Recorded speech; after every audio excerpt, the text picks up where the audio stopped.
Hi மக்களே, summer டைமில் soya சங்கில் veg fried rice பண்ணலாம். 3 கப் பாஸ்மதி ரைஸ் 20 நிமிஷம் ஊற விடுங்க. அதே கப்பில் 4.5 கப் தண்ணி ஊற்றி பாயில் பண்ணி எடுத்துக்கோங்க.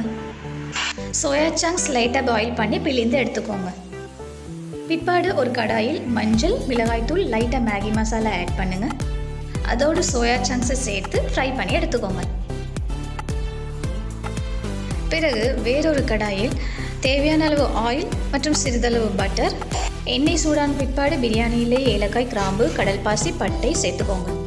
10 பல் பூண்டு, விரலளவு இஞ்சி இடித்து சேர்த்துக்கோங்க. 2 பெரிய வெங்காயம், 2 பச்சை மிளகாய், 2 தக்காளி சேர்த்து நன்றாக ஃப்ரை பண்ணிக்கோங்க. கேஷ்யூ நட், கட் பண்ணிக்கிற வெஜிடபிள்ஸ், தேவையான அளவு உப்பு மற்றும் அதோட சோயாபீன்ஸையும் சேர்த்துக்கோங்க.